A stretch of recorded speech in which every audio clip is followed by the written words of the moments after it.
Безбедноста на посетителите воопшто не била предмет на интерес. Во Пулс, институциите и поединци потврлиле. Не се почитувале стандардите, регулативата, ниту процедурите.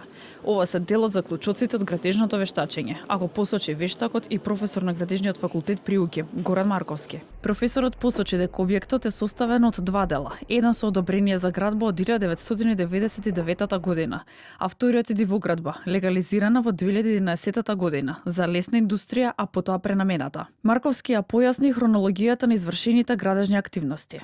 При пожарот во Пулс многу брзо е дојдено до уривање на дел од покривната конструкција, што покажува дека воопшто не е водено сметка.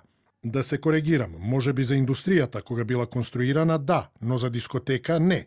Нема закон што може да донесе и предвиди нешто поинакво од ДУПот, но она што е најважно тука, бидејќи фокусот е на безбедноста, степенот на безбедност зависи од намената на објектот пропишана во ДУП. Не сме и не може на објекти за друга намена да користиме исти материјали, затоа што ризиците од пожари се разликуваат за разни намени на користење и тоа не е само за опасноста од пожари. Вештакот Марковски за вештачењата и приговорите на одбраната рече дека со тимот не наишле на различни факти, туку само на различни толкувања што според него ги зајакнува на одите. Родителите на загинатите деца се осврнаа на податокот кој произлегува од вештачењата, на тоа дека во периодот од 2012 година до 2024 година ниедна фаза не е проследена со проект, надзор или инспекцијски записник.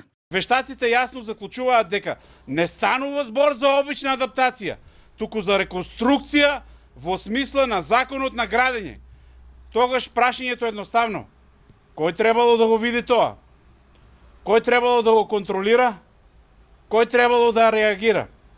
Бидејќи објектот бил под надлежност на локална самоуправа и вештиот наод ги посочува ДЗС, Државен инспекторат за труд и градежните инспектори како инспекции со законски надлежности. Судскиот процес за овој случај продолжува во август.